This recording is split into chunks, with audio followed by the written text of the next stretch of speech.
Bonjour, bienvenue, je m'apprête à faire le tirage pour les taureaux en général pour février 2020 et vu que là j'ai donc mis les cartes pour gagner du temps. Donc la ressentie, même si c'est un tirage général et que le tirage sentimental devrait arriver incessamment sous peu, un peu plus tard, mais on voit quand même que même dans votre tirage général, la tendance qui en ressort, c'est qu'il y a des partenariats, alors que ça soit dans le domaine professionnel ou personnel, si c'est par rapport au couple ou à des relations, il y a des choses qui doivent se terminer et qui de toute façon apparemment vont se terminer et vont pouvoir laisser place à autre chose de beaucoup plus créateur, de beaucoup plus générateur en fait d'opportunités, d'énergie. Donc on est vraiment sur une fin pour vous, on boucle quelque chose. Février sera un bon mois pour boucler quelque chose. Voilà, je vais noter, c'est la boucle est bouclée. Taureau. Je fais ça maintenant parce que comme j'ai 12 signes, comment te dire, je me souviendrai jamais de tout, mais on peut dire ça comme ça, la boucle est bouclée. Il y a vraiment une idée de terminer quelque chose là. Alors je m'explique. La raison pour laquelle j'ai l'impression que c'est par rapport au sentimental, c'est qu'on a quand même sorti la carte de l'influence qui nous parle de séduction et d'attraction mutuelle. Mais ça pourrait être aussi apposable, on pourrait dire, à quelque chose d'ordre professionnel si on a été dans des contrats. Peut-être qu'on ne va pas renouveler les contrats, peut-être qu'on va décider de ne pas accepter ce partenariat ou de ne pas prendre peut-être la route qu'on avait finalement, qu'on n'était pas sûr de vouloir prendre. Peut-être qu'on va vouloir faire marche arrière pour dire finalement non, c'est pas ça que je veux et changer le cap en fait.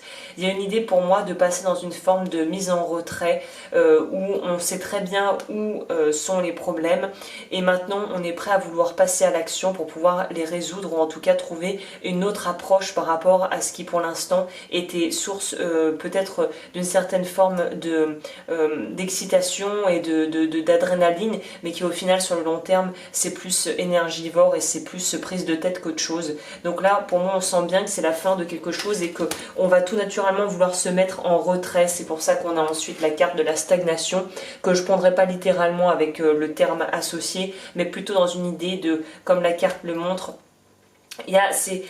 pour moi il y a une forme de résilience où maintenant on a un peu appris de ses erreurs. Peut-être ce qu'on est en train de vivre ou ce qu'on a pu vivre ces derniers mois, ça va un peu nous refroidir, vraiment comme la carte le montre. On va peut-être avoir un petit recul, une petite prise de recul et une petite méfiance par rapport à certaines personnes qui pourraient venir dans nos vies à l'avenir ou graviter autour de nous si elles nous ont fait un petit peu voilà, des choses qui n'étaient pas très correctes. Donc là il y a vraiment une idée de se mettre en recul, mais c'est pas, les événements ne vont pas t'abattre. On sent que pour les taureaux, au contraire, ça va. Après peut-être la phase de remise en question ou plutôt de mise en retrait, on va arriver avec une plus grande conscience et maturation et confiance en soi et on aura beaucoup plus en fait d'énergie. J'en reviens à ce truc d'énergie, je bug sur ça, donc si tu es extrêmement fatigué, que tu es drainé par ton travail ou ta famille ou une relation sentimentale qui ne fonctionne plus, qui est en train de péricliter, là on te dit qu'il est temps de lâcher prise par rapport à ça, de finir ce qui doit être terminé pour ensuite rentrer le dos du deck. C'est quand même le créateur, la partie yang. La partie yang c'est la partie qui est dans l'action, qui est dans une certaine forme d'autorité, qui prend les choses en main quoi. Il y a vraiment cette idée qui prend les choses en main. Là on te demande de prendre les choses en main. Clairement. Le ten de 10 d'épée, bah voilà, on sait que les 10 d'épée, les épées c'est les coupes un peu plus, c'est les mineurs un peu plus durs, 10 c'est la fin, et on voit qu'il y a eu beaucoup de stress et qu'il est temps d'y mettre fin. Là, le cavalier, le valet d'épée, encore une fois on est dans les épées, n'est pas représenté comme une très belle carte parce qu'en fait le mot associé c'est les ragots en fait, les messes basses.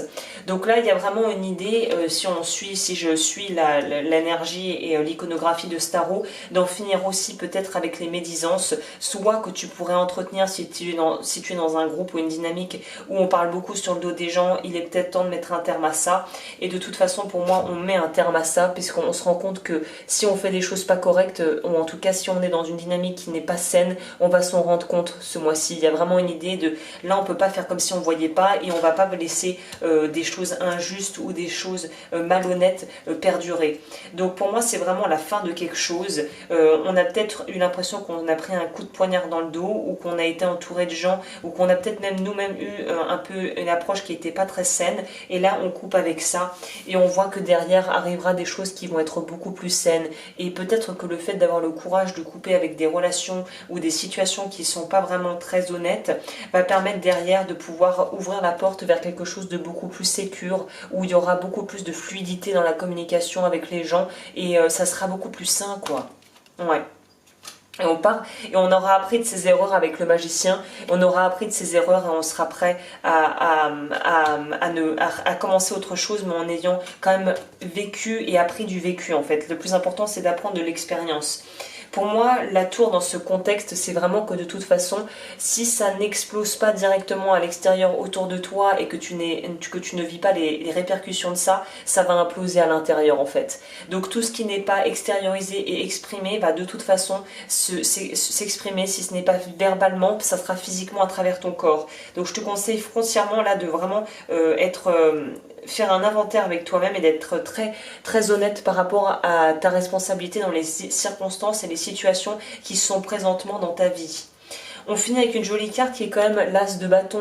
L'as de bâton, ça nous parle de début, en tout cas, de vouloir concrétiser dans la matière des choses et de pouvoir avoir confiance en la vie. Donc pour moi, c'est vraiment une idée de réapprendre à se faire confiance. Et quand tu auras réappris à te faire confiance, tu pourras laisser ouvrir la porte à d'autres personnes dans ta vie. Mais pour l'instant, il y a quand même une idée de devoir couper court avec des choses qui ne sont pas saines, quoi. Il y a vraiment un truc où c'est pas dans la vraie manipulation, mais c'est plutôt une forme de communication ou une forme de façon d'être avec les autres qui n'est pas très saine. Il y a quelque chose, alors je sais pas si ça pourrait être sentimental comme je le disais ou pro, mais il y a un truc où c'est la fin de toute façon, on met un terme à une situation, où il faut mettre un terme à une situation qui n'est pas claire. Il y a un éclaircissement qui doit être opéré pour pouvoir en fait redémarrer sur d'autres bases. Je vais demander précision, c'est quoi ce truc de gossip là ?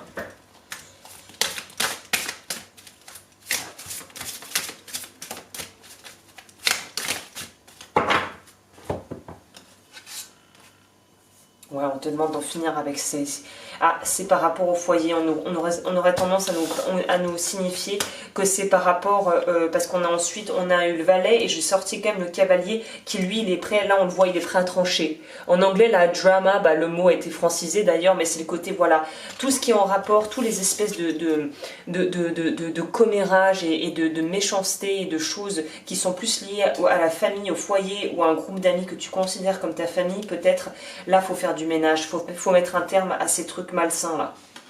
Parce qu'en plus, ça fait baisser ton énergie, évidemment, le taux vibratoire, la médisance, la méchanceté et la méchanceté consciente, évidemment que ça lève pas les choses vers le haut, tu t'en doutes bien. Donc ouais, il y a un truc au niveau du foyer à terminer là. Il y a un truc où on prend ces petites cojones, comme on dit en espagnol, et puis on se positionne et on agit en personne responsable qui est prêt à aller vers une résolution du conflit de manière nette. Il y a des choses, il y a des poids qui pèsent. Et je pense que peut-être qu'il y en a même qui s'empêchent de faire des choses, même au niveau boulot ou pro ou personnel, par peur du regard, du jugement de la famille. Et là, on te dit qu'il faut te libérer de ça. Réussir, suis ce qui te rend heureux, suis ce qui fait vibrer ton cœur et tu réussiras dans la vie. Succès, suivre ton cœur. Il y a une idée, il faut être honnête là. Voilà, il y a un truc... il y a un truc où il y a du commérage et tu prends part à ça, où tu es peut-être tu es la cible de ça, mais là il faut en terminer avec ça.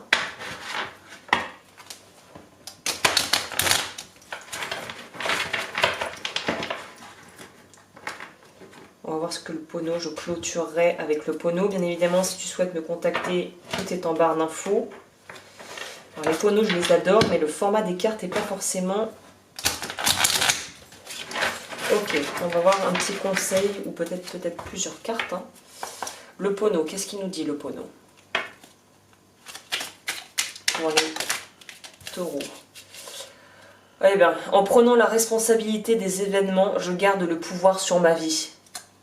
Ça résume plutôt pas mal ce que je viens de vous dire. Lorsque nous acceptons la responsabilité des situations que nous vivons, nous prenons le contrôle de notre vie car nous pouvons faire et défaire les événements à notre guise avec notre pensée. C'est ça, défaire. Lui, il y va, il coupe, hein. Il fonce, il se pose pas 30 000 questions, il y va. Il n'y a pas de hasard, simplement des signes qui m'indiquent la direction à suivre. Le hasard et les coïncidences n'existent pas. Les événements et les situations que nous vivons sont des messages qui proviennent des pensées envoyées par notre intérieur. Donc s'il y a quelque chose qui n'est pas juste, que tu vois une injustice ou qui te touche de près, il faut agir. Voilà les taureaux pour ce mois-ci, ça va bouger à mon avis et ça va bouger mais que ça sera que du meilleur derrière. Donc là il faut se positionner et je te souhaite un très bon mois et je te souhaite de trouver l'équilibre et je te dis à bientôt pour de nouvelles vidéos.